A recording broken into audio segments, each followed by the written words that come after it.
Download our complimentary guidebooks, checklists, and other useful financial resources at savantwealth.com/guides. Welcome to today's live Savant webinar. Thank you for joining us. My name is Danielle Moore. I am a financial advisor in our Naperville, Illinois office. I'm thrilled to be part of this conversation today. We're answering a question of, is $2 million enough for retirement? I hear this all the time. We're using the number 2 million. It could be any number you want to put in there. And I'd say as a financial advisor, and you're trying to make sense of your retirement goals, the desire is to feel confident about your future. And I've helped many people in my 20 plus year career navigate the numbers, the emotions, and the really big decisions that come with it. So I'm going to help you navigate that in today's webinar alongside my partner and one of my favorite colleagues here at Savant, Ashley Olivas. Ashley? Thanks, Danielle. Hello, everyone. My name is Ashley Olivas. I'm a financial advisor in Savant's Santa Fe, New Mexico office. My background is in both financial planning and tax. I'm a CFP and also a CPA, and I work closely with individuals and families who are approaching retirement to help them make sense of that big question we're here to talk about today. How much is enough, and how do you make it last? So our agenda for today, we've got a couple of items that we want to cover for you. First of all, taking a holistic view, looking at the broad big picture, and then getting a little more detailed about what are spending habits, the financial lifestyle that's needed, and with Ashley's expertise as a CPA, the tax impact on retirement income. This is very important to make sure that you keep more of your wealth where possible with planning strategies. And then we're going to step into, well, what are some common missteps? Where do people go wrong? What should you look out for? Potential pitfalls? And then we'll bring it all together with some examples and take it home as actionable items and next steps for you. So thank you so much, Ashley. And I'm going to kick it off with you to take us at a holistic 1,000-foot view to begin.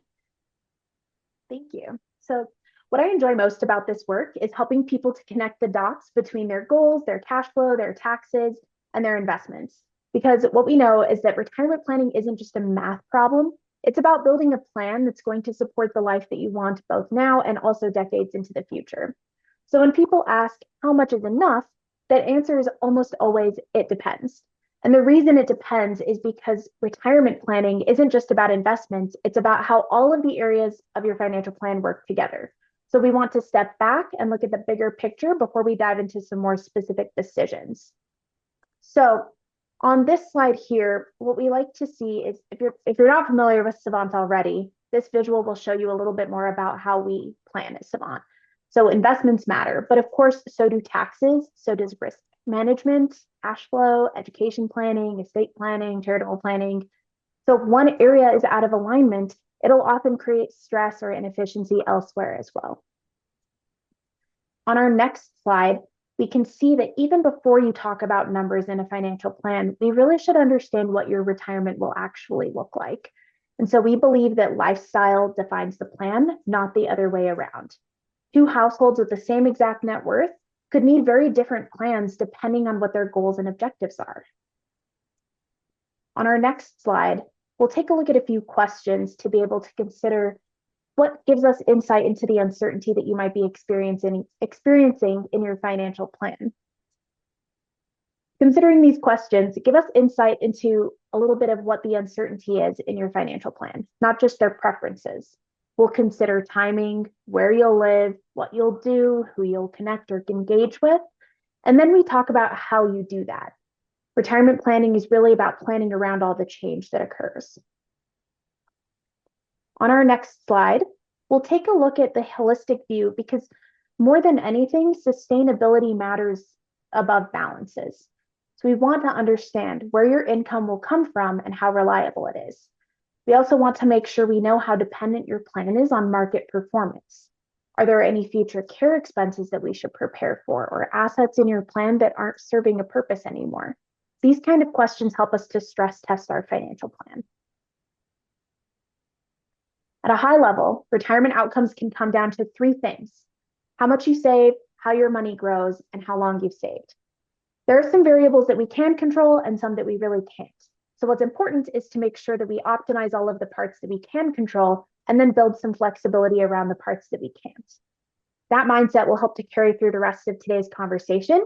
And with that foundation, I'll hand it back to Danielle to walk us through spending habits and lifestyle. Great. Thank you, Ashley.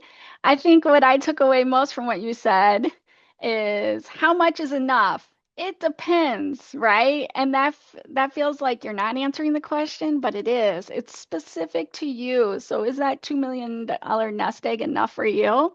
I don't know. We have to get in the details of your specific situation. So here at a broad level, the first strokes of the pen, where do we look at for your specific planning? First, budget. We're beginning there with essentials. Essentials being maybe you have a low interest rate mortgage that you're still hanging on to because you're primarily just paying back the principal. So that's a necessary expense that's going to continue for the next 10 years for principal and interest. Fine, that's there no matter what. Your food expenses, your day-to-day home keep, upkeep, your maintenance, things like that. Know what those numbers are. And then we get into lifestyle. Okay, if you're no longer working, it becomes the phrase of every Saturday, every day becomes a Saturday, right? So what does that look like for you? What do you want to spend? Can be very different from one person to the next. So some of those essentials might be travel. That may be very important to you in the early years. Volunteering your time, having a part-time work, helping with grandkids, gifts, whether they to be family or to charity. Maybe you want to pay for a wedding or two. What does all of this look like for you? I'd say what we want to stress is that the human experience is not linear. So thinking about what does this look like for you, and whatever plan you map out in the beginning is likely going to look different several years in. So how do we pivot? But we need a place to start. And then we have listed here in the middle, guarding against inflation and unexpected cost. I'd say we're all well versed now in the way of inflation since the pandemic. Really in 2021, we had our first spike that we've seen in a long time. So retirees are pretty familiar in approaching retirement, what inflation looks like. So just remember that retirement can be decades long, 30 plus years, right? So how do those expenses today translate to future expenses? You really need to account for that so you're not caught off guard. And then we say unexpected expenses. What are the unknowns? So Ashley and I help individuals retire every day. So we may be able to point some things out that you haven't yet considered for your specific situation, but take some pen and paper there and plan for what's the unknown. Leave some wiggle room. And then the last bucket here in this blue, I think is really important to say spending flexibility. What do we mean by that? Again, spending is not linear. And if you have these larger ticket items, maybe you have more comfort with risk and you have larger variability and returns in your portfolio. And it's a down market in any given year. But we certainly have downturns, and you're certainly going to experience them in your retirement multiple times more than likely. So maybe if the market is off in any given year, you delay that international trip and maybe you travel domestically for that year. Maybe you put off the car purchase. That type of flexibility allows you to extend your lifestyle in terms of security and the number of years that you can spend. So having a little bit of flexibility gives you a significant amount of cushion and greater certainty in terms of outcome. All right, with all these unknown and unpredictable items, it's also important to factor in these decisions that you have to make that are permanent on the myriad of complexities within your plan.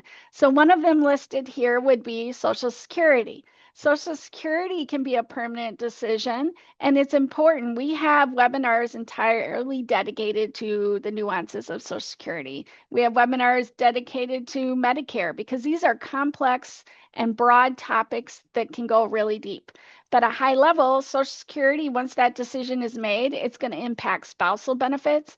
It's going to impact survivor benefits. If you have a significant difference in ages between spouses, that should very much be considered. If you have different earnings paid in over time that are drastically different and one benefit's significantly higher than the other, you want to be very mindful of that for survivors' benefits, as the survivor is only going to get the higher of the two benefits. There's a lot of things to consider around what we'll call these permanent decisions. Then we have here listed pensions. Pensions can be something that still exists for those of us that are lucky enough to participate in a pension program.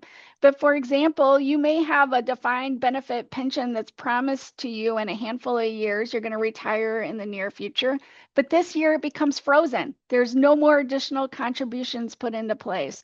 That's not an uncommon example. And therefore, what you had originally planned as your pension benefit has now been forever altered by that change in the plan status.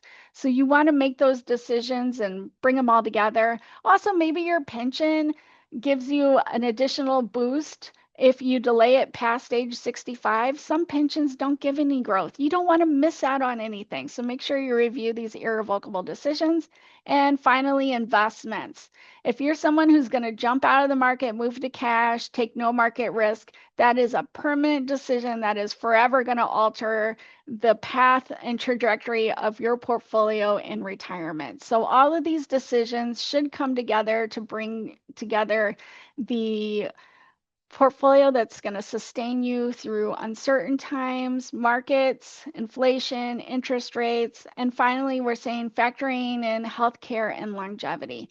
Healthcare, we think about the fact that our health needs and expenses generally increase at a higher rate of inflation than are your normal everyday living expenses. So in our planning projections, our Monte Carlo, our planning software, we're stress testing those with a higher rate of inflation than your normal living expenses.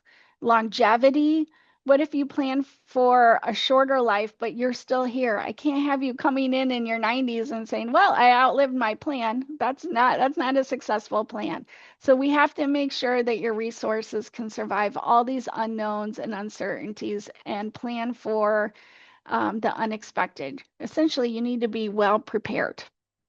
Now, this page here, this slide is something that you look at and you say, oh, there's a whole lot going on this page. I agree with you, but it's also my very favorite slide that we have here at Savant.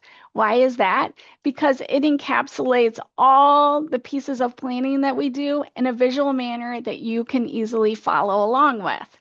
So this slide is looking at how much do we have in the way of total income, and it's looking at it from today, moving forward throughout retirement until what we call end of plan or end of life.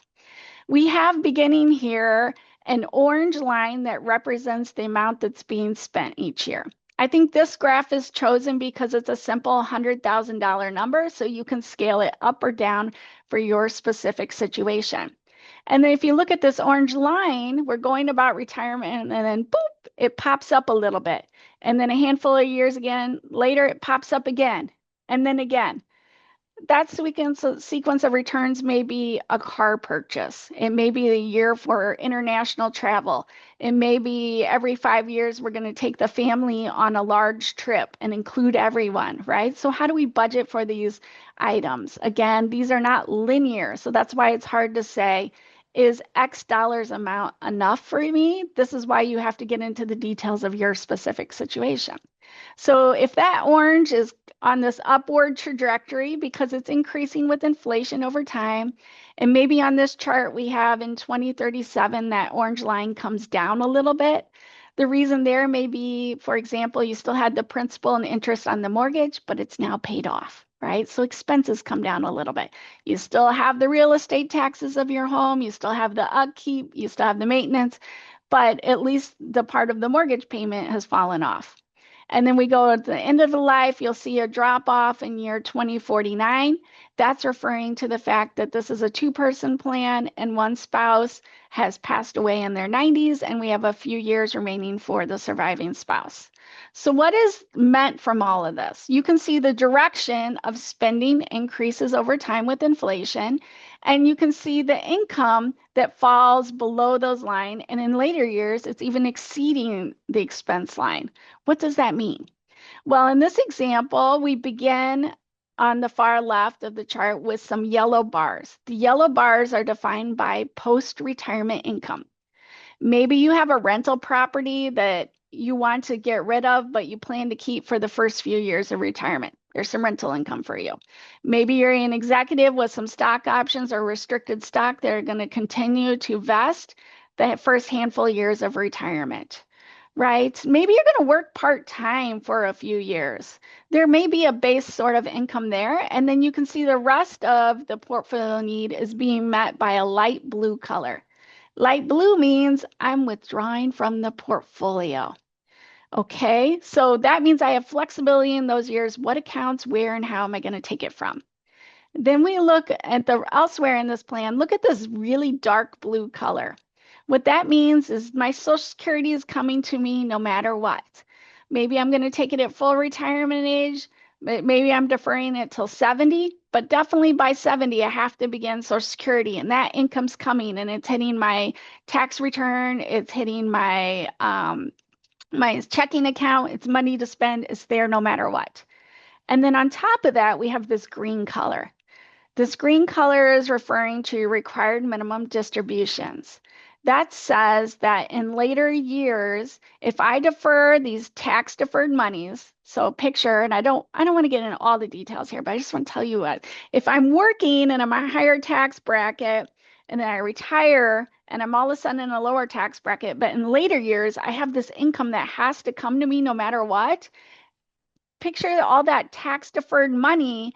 I deferred it while I was in those high income earning years. Wonderful. But the goal is to take it out when I'm in a lower income year. If I leave it until later in life, look how high my income is getting on this page. And it's inflexible. I have to take it out no matter what. What if something happens to one of these two people in the couple and the survivor has all this income, their required minimum distribution that they have to take on the single person's filing tax status? It all of a sudden becomes much more expensive.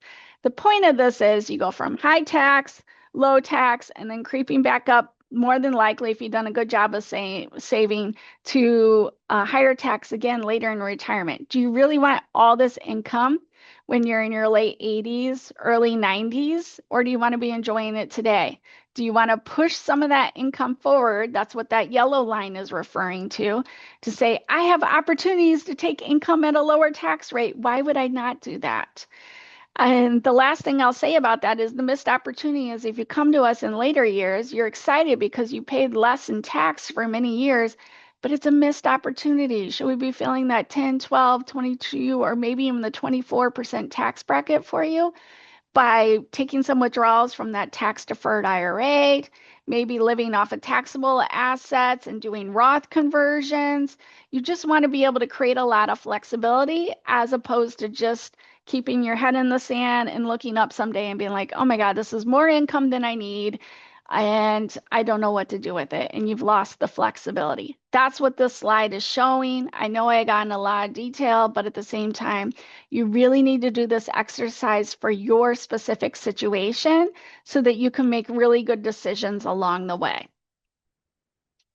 Now, this slide here is saying, will this withdrawal rate work? Well, first of all, I will say it depends. It depends on your time frame, right?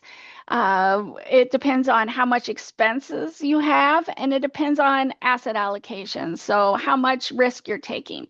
So if you've done much in the way of personal finance or reading, a very common rule of thumb is called the 4% rule.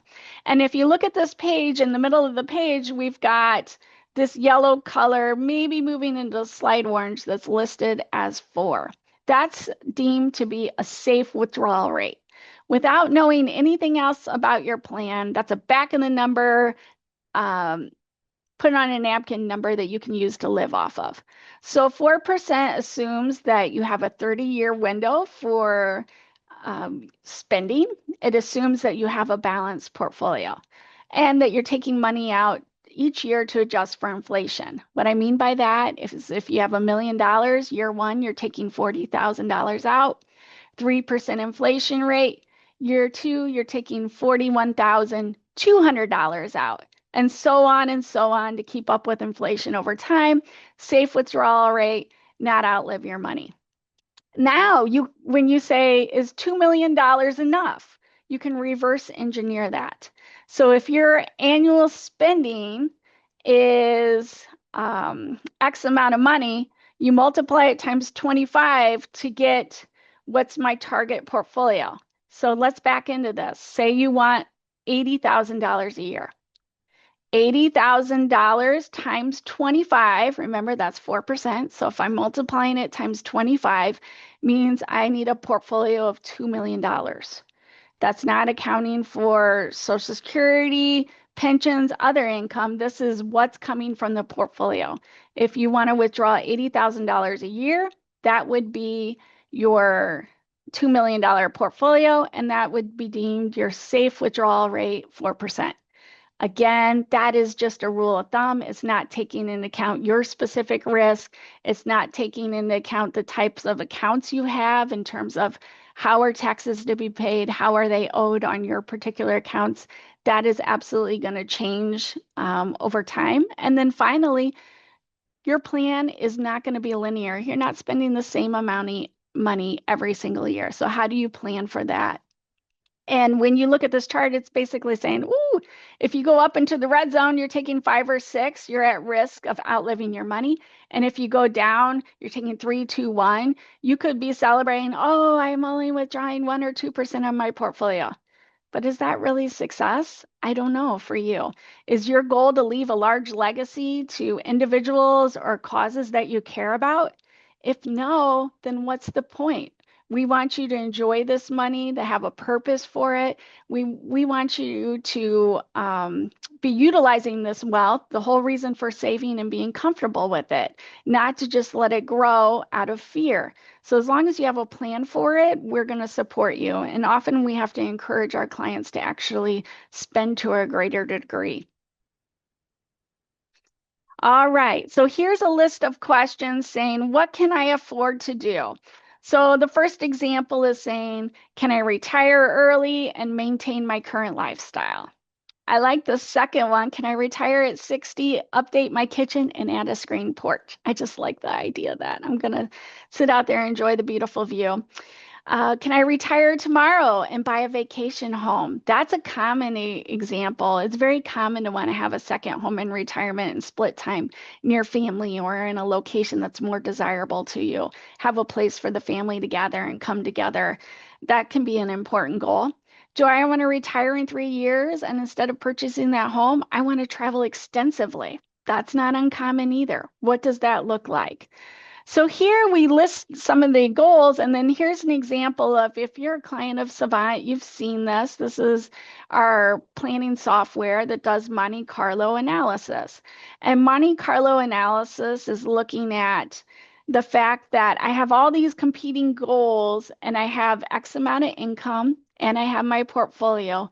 Can I meet all these goals throughout time? So in this specific example on this page, it says, I have a goal for my basic living expenses, my health care. I want to buy an SUV every so many years. I want to plan for unexpected long-term care costs. That would be nursing home type care or home health care later in life when I have a large medical need and I cannot perform the activities of daily living on my own. I want to travel in the early years of retirement. Maybe I want a membership to a country club in this example. I want to buy a new home, and until then, I want to rent. Well, in this example, we're saying, well, what's the base plan? If you're doing all those things with your specific numbers and goals, we say at 60, you have a 95% chance of success. That is really high because our goal in terms of confidence is 75 to 85. So you've more than exceeded it. In fact, you're very high on the confidence zone. So what else can you do? What if I retire early? What if I retire at 57? Oh, because I have modest spending compared to the level of assets I've accumulated, I simply fall from 95 to 93. Oh, that's still an incredibly high um, probability of success. So, which do you value more, your time? Do you want to work or do you want to retire? Both are an option for you.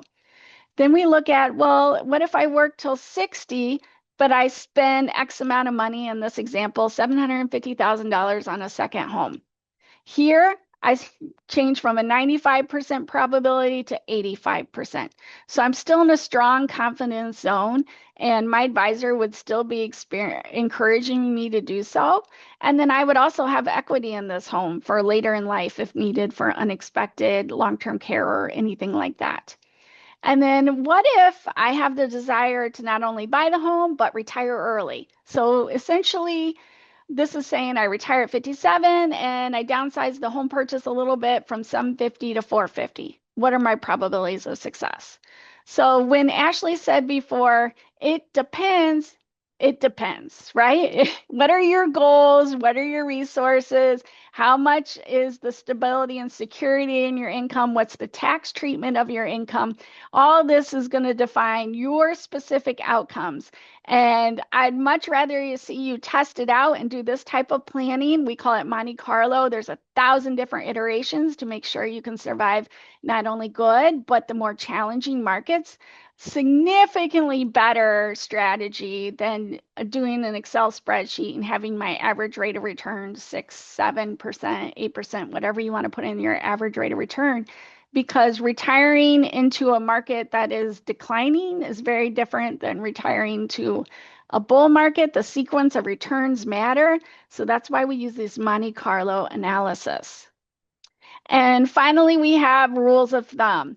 Cash flow analysis, that's looking at your specific situation about taxes and where's the income coming from in any given year. Timing those pension flows with Social Security, with IRA withdrawals, Roth conversions, Monte Carlo analysis, which is what we just discussed, portfolio diversification, so making sure that you don't have undue risk from maybe higher concentration in specific asset classes, making sure you're very diversified and getting the highest expected return for the level of risk that you're taking. Long-term focus.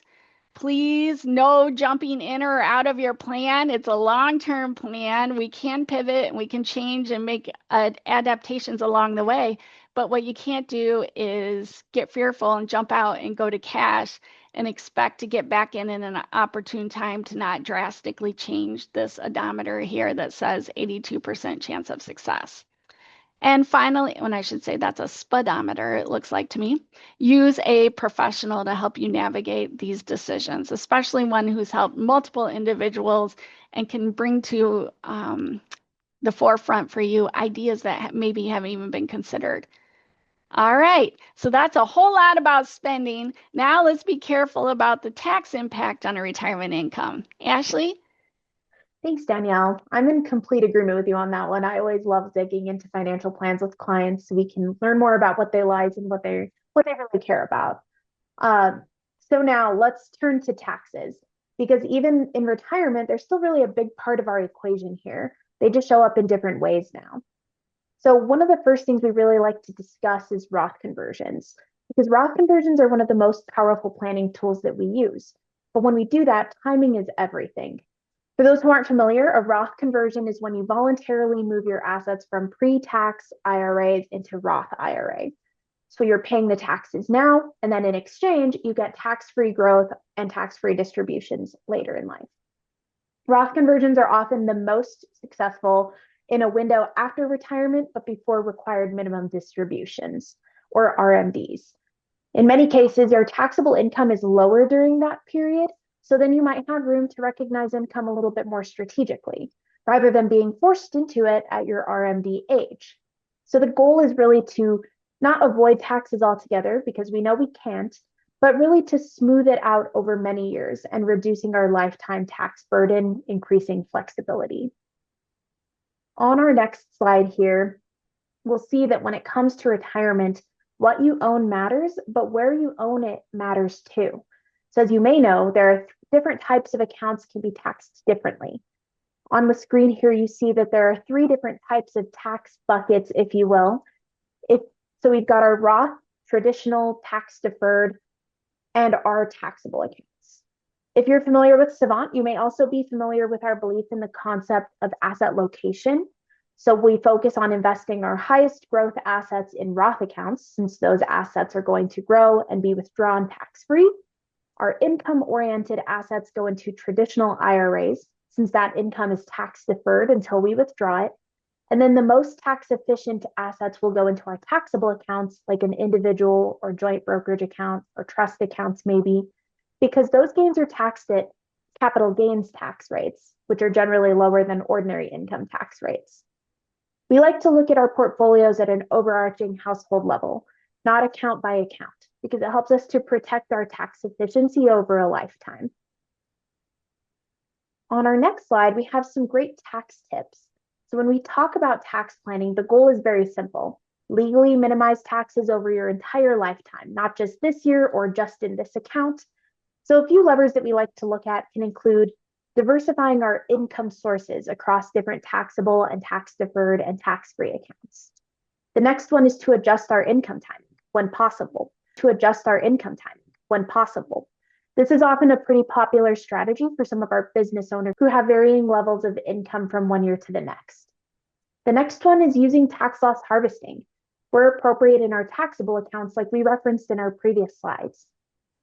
We also take into consideration state tax planning. For example, if somebody wanted to move from a lower tax state to a state that has a higher state income tax, then we might want to work to do strategic Roth conversions in the lower income tax state so that we can help to reduce our overall tax burden.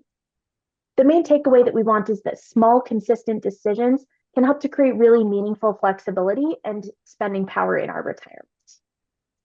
So here you see that another really key important question that we get is regarding withdrawals, because it's important to know that the withdrawal order matters, not just from a tax perspective, but also from a timing and penalty perspective as well. There are age thresholds and penalty rules that we have to keep in mind, especially for our early retirees. They reach a point where they can draw from really almost any accounts, taxable, traditional IRAs, Roth IRAs, or maybe they even have some cash reserves. And that's where the real question shifts here. We ask not where can I draw from, but where should I be drawing from? And that decision isn't really about avoiding taxes this year. It's about making sure that we're smoothing it out over the rest of our lifetime. On our next slide, we see the different tax brackets and how they impact us. So this is where tax bracket management can come into play and where a lot of our clients tend to get stuck. A very common situation that we see is a couple who's retired, they have steady cash flow needs and plenty of flexibility. They have taxable assets, traditional IRA dollars, Roth assets, and those cash reserves we discussed. They look at all of that and say, gosh, I'm really not worried about having access to my money. I just don't know where to start. Which account do I take money out of? These brackets themselves aren't really the point, but what matters is how much room you have in each of these brackets over time, and then how we can intentionally fill the space in the lower tax brackets to avoid being subject to higher tax brackets down the road. Sometimes that means just taking just enough from our traditional IRAs to stay in a lower bracket. Maybe it means layering our Roth distributions on top of that to keep income from creeping higher and maintaining our purchase power. Other times, it means using our taxable assets strategically, especially in years where our income is temporarily lower. Like I said, the goal isn't to avoid taxes because we can't, but we can spread them out more intentionally so that you're not forced into higher tax brackets later due to things like our required minimum distributions. This can be especially important for married couples because sometimes when one spouse predeceases the other, we end up finding that the impact is greatest when the surviving spouse might find themselves in the 35 or 37% tax bracket because they're taking full required minimum distributions that both spouses would have normally taken in the married filing jointly tax brackets. Finally, Our taxes really directly connect to legacy and giving. There are a number of tax smart ways that we can approach charitable giving or gifting. Maybe we're bunching donations, maybe we're using donor advised funds to capture appreciated stocks that we're donating. Maybe we're using qualified charitable distributions or QCDs for those who are eligible in their IRAs. Maybe you would like to see your heirs enjoy their inheritance while you're still around to be a part of it. We can talk about gifting within federal gift tax exclusions at 19,000 per person per year here in 2026. But there are a number of tax smart strategies we can review for that as well. At the end of the day, the right strategy depends on your personal goals, your account types, and your income picture. But it's worth knowing that there are tons of options that we can review to support your goals while still improving your after tax outcomes. Next, we're going to shift to Danielle to discuss some common planning missteps, and then I'll come back to tie all the entire framework together at the end. Oh, thank you, Ashley. Very well done. And you're getting into the details of that slide that I love, like the future income coming back to today. How do you plan for that? And you're talking about the surviving spouse and potentially being a 32, 35% bracket. Not only is that expensive there, but also a little pro tip too is the IRMA, the income related monthly adjustment amount for your Medicare premiums can just become really high. So there's a lot of planning involved with this. I love when you said, can I or where should I? That's beautiful. If you only have one type of account, the can I, the answer is for you, where should you go? You have no flexibility. But if you've done planning and you have multiple buckets to pull from, you have greater flexibility in your retirement and greater security that your money is going to be there for you throughout your lifetime. So love that. The other thing I wanted to add is I've been seeing while Ashley was speaking, a few questions came in. So please, if anybody else has questions, continue to put those in the chat. Ashley and I will be addressing those where we can at the end. We'll get a few of them, and then those that are unanswered, we'll have a member of our team follow up with you directly. So with all of those objectives, again, this is just education. Ashley and I have such a passion for this, and this is our life's work. We do this every day. So your specific situation is where you should sit down with an advisor. If you have an advisor already, discuss your situation. Some of this is probably somewhat familiar to you. If you don't have an advisor, leave a note in the chat so Savant can follow up with you. Reach out, make an introduction of yourself so that somebody can help you and guide you along the way. But at a high level for education, what are some of the things that people get wrong? What are missteps along the way? So we're beginning with what's the number one priority? First of all, we've discussed throughout this presentation, do I have sufficient wealth to sustain me for the rest of my life? Also, it can be very important if I have a significant other, a spouse, if something happens to me, will they be well taken care of? And finally, a priority should be in terms of getting professional expertise for all these different areas. We're giving you some high-level nuggets, but then drilling down into your specific situation is going to be very important to determining your chances and probability of success with X amount of dollars, whether it's 2 million, 5, I'll make up all kinds of numbers, half that number, 4 times that number, that's completely up to you and your particular situation. But having a wealth advisor or financial advisor in your corner, a tax professional, a state attorney to navigate all of this is very important, and to have it established before you step off into the retirement zone. So here, what are the pitfalls with this if that's your priority? We've discussed inflation. I mean, look how modest this inflation number is here. We're looking at over 30 years at just a 2.5%, 2.5% because it's over a long period of time. Well, that 2.5% more than doubles the expenses from the beginning of retirement. You go from 96 to 200,000. How is your portfolio planning to sustain you for over 30 years and fight inflation and continue to deliver the income that you need? Inflation is a very big pitfall to be careful of. Investment return assumptions. Average market returns. Again, if you're an Excel individual, there's nothing wrong with Excel. I love Excel too. It's been around forever. But having your average rate of return can be misleading, especially when the sequence of returns really matters in retirement. Are you going to retire and have a decline unexpected the first 1 to 2 years into retirement? That can have a very different experience than someone who retires into a bull market. And those uncertainties, you got to make sure that you can survive not only the good, but the more challenging scenarios too. That's why we really rely on Monte Carlo analysis over an average rate of return. And then when we look here, the unknown and the unexpected, pension elimination, maybe your pension plan disappears, it no longer exists, it's frozen, things like that happen. Something that you're planning on changes in a material way. Reduction in Social Security, that generally would be speaking to if something happens to one of you and the survivor is only going to get the greater of the two benefits. What does that look like for the family and potential outcomes? Long-term care needs. We want to plan for what if the last 3 years of life you have a $10,000 a month expense in today's dollars. So that can be significantly more decades from now at the time you go to draw your funds. What does that look like? Where is that money coming from? Is it coming from equity in a home? Is it coming from part of the portfolio, from a health savings account? What does that look like? How can you survive all scenarios? So these are just some examples of the common pitfalls. And then the last piece that's bringing in is saying volatility. Volatility exists in markets today, and it's going to exist throughout time in your retirement, right? And what this page is showing you, the difference between the calendar return. So the calendar return is what is looking in a given year is either the green is the positive return for the year, and the red is a negative return for the year. You'll see that there's a lot more green on the page than red, but when the red comes, they can be quick and steep.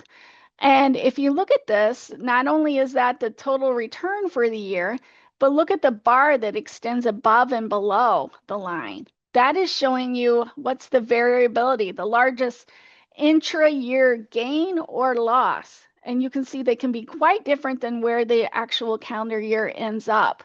The point of the message is that variability exists, volatility exists. You need a plan so that you stay the course, so that you do not derail yourself by making a significant change at an inopportune time. So just know that volatility exists, and it's can be a misstep too if you don't have a strategy in place for addressing volatility, and especially for the timing of your withdrawals.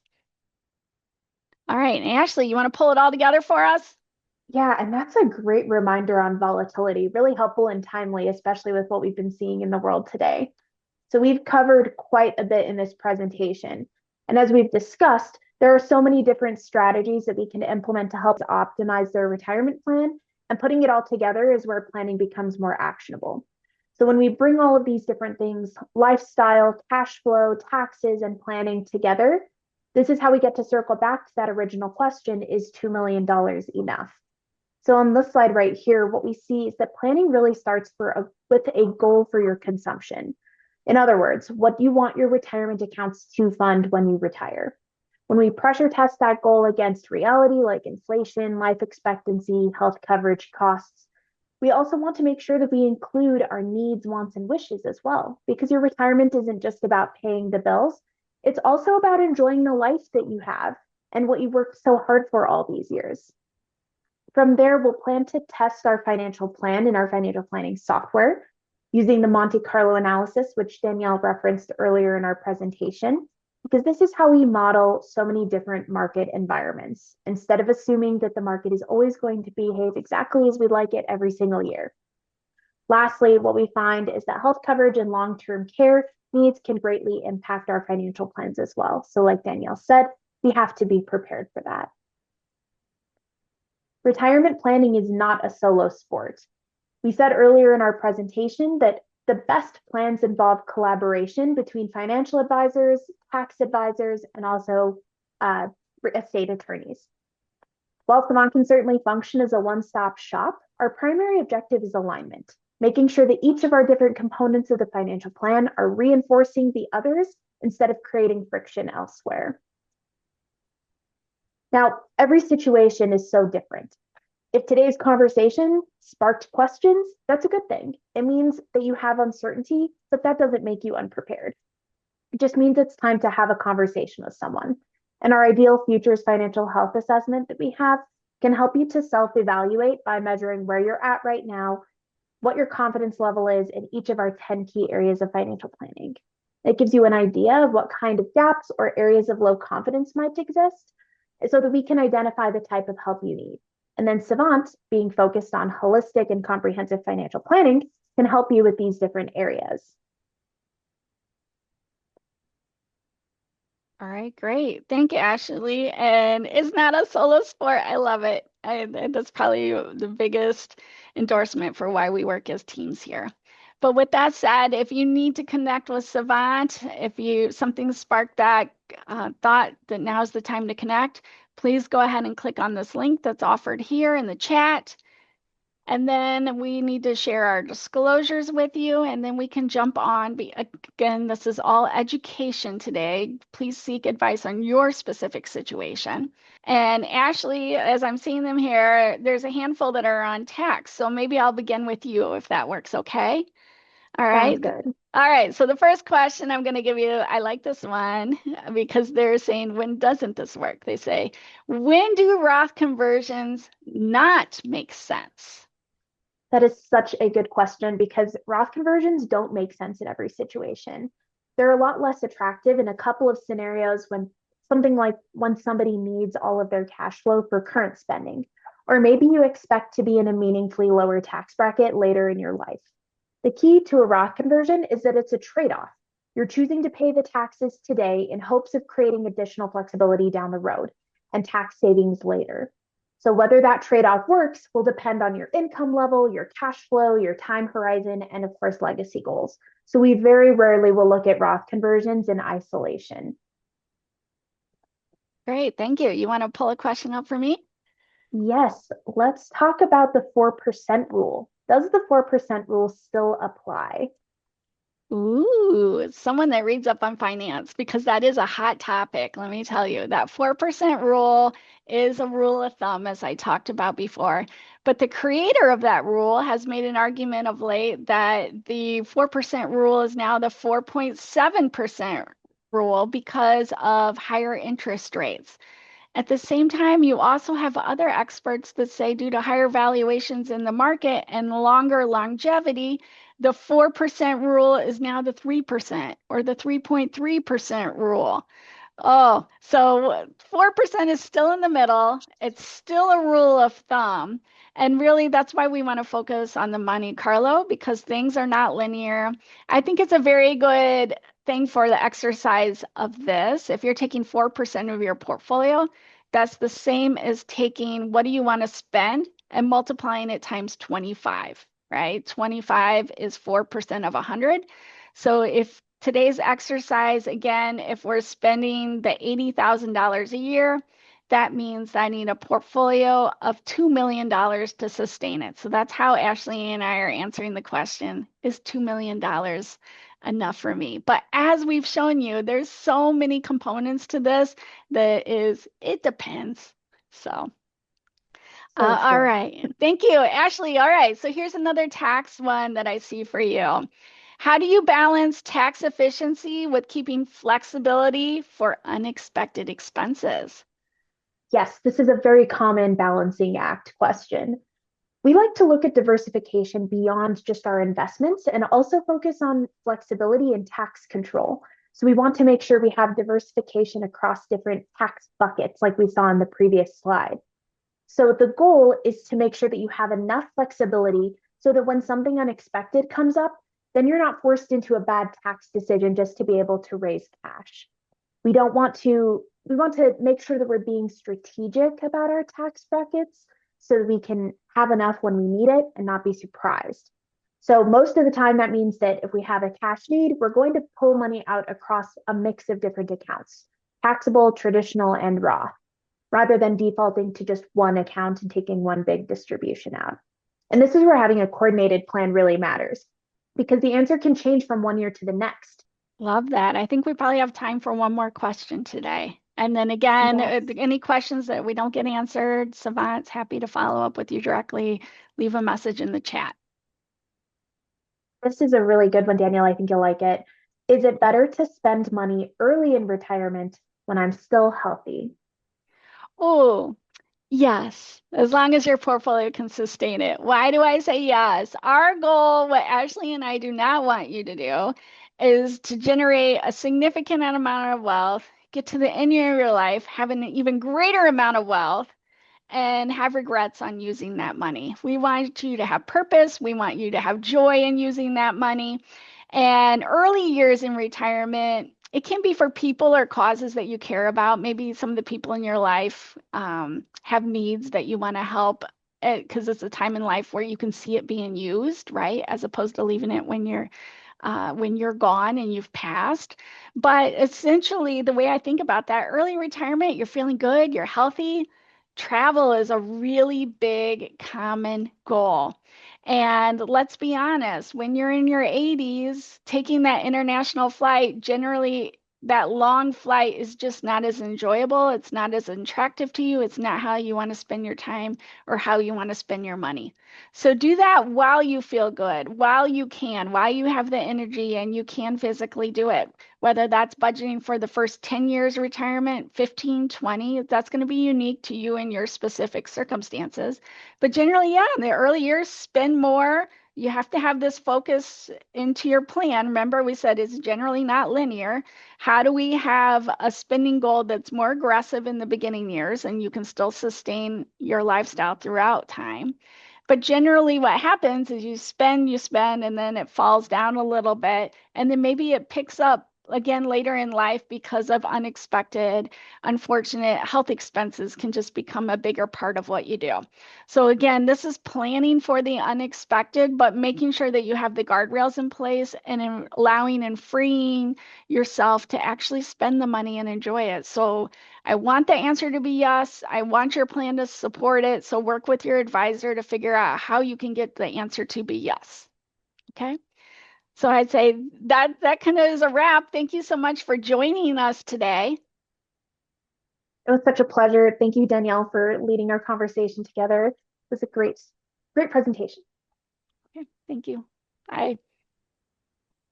If you enjoyed this webinar, visit savantwealth.com/guides and download our complimentary guidebooks, checklists, and other useful financial resources.